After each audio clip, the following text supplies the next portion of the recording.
పుట్ట వెంకట మాధవి. ఈవిడ నేరస్తుడు గురుమూర్తి యొక్క జీవిత భాగస్వామి. 30 సంవత్సరాల వయసు ఉంటుంది.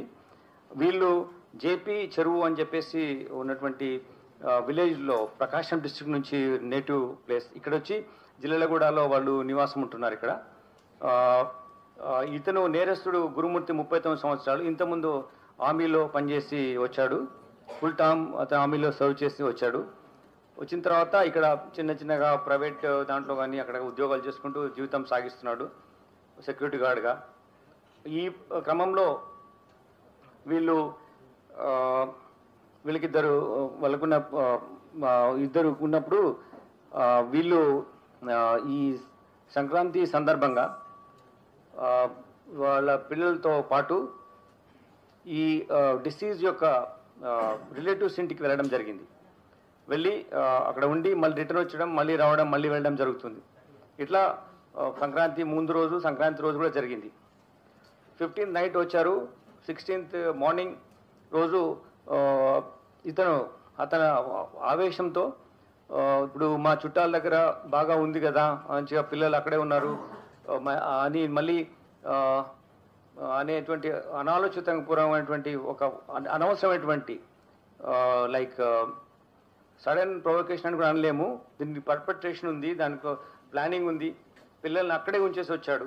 ఇతను ఈ విషయాలు అకారణంగా గొడవ పెట్టుకొని అతని వైఫ్ మీద దాడి చేయాలనే ఉద్దేశంతో ఎవిడెన్స్ పిల్లలు ఉంటే తెలుస్తుందని చెప్పేసి పిల్లల్ని వాళ్ళ చుట్టాల ఇంట్లోనే పెట్టేసి ఇక్కడ రావడం జరిగింది. వచ్చి భార్య పైన ఆ రోజు మార్నింగ్ ఆవిడని కొట్టడం స్టార్ట్ చేశాడు.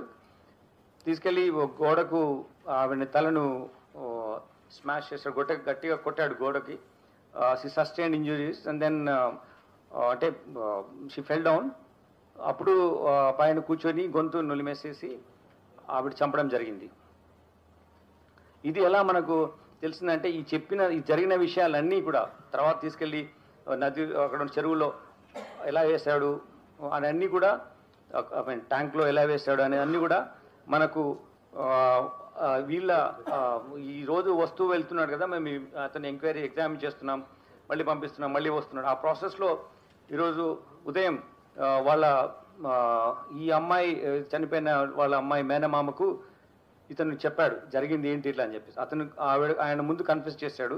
ఆ కన్ఫెస్ చేసింది అతను వచ్చి మళ్ళీ మన పోలీస్ స్టేషన్ పిలిచినప్పుడు ఇలా జరిగిందని చెప్పాడు ఇదంతా. దీంట్లో ఇవన్నీ కొట్టడం జరిగిన తర్వాత, ఆవిడ చనిపోయిన తర్వాత ఆవిడ్ని ఇంట్లో ఉన్నటువంటి కత్తితో ఫస్ట్ లెగ్స్ కట్ చేసి, తర్వాత 2 చేతులు, బాడీ పార్ట్ ఒకటి, దెన్ తల, ఈ 4 పార్ట్స్ కట్ చేసి వీటిని ఒక వాటర్లో పెట్టి హీట్ చేస్తాం కదా మనం చిన్నప్పుడు స్నానం చేయడానికి పెట్టుకునే అటువంటి దాంట్లో పెట్టి చిన్న పార్ట్స్ చేసిన అన్ని పెట్టి వాటి హీట్ చేశాడు, బాయిల్ చేశాడు. తర్వాత వాటిని బాయిల్ చేసిన తర్వాత ఆ పీసెస్ తీసుకెళ్ళి even it's two I don't understand how a person can behave like this. It's ultimate stature of barbaric nature, inhuman way of doing things. Utterly it is rarest of rare ways of doing and killing a person this way without ఏమాత్రం పాశ్చాత్తాపం లేని విధంగా. ఆ ఇంట్లో చంపిన తర్వాత, ఆ చిన్న ఇల్లులో చంపిన తర్వాత ఒక ఇంట్లో రెంట్కుంటాడు అతను.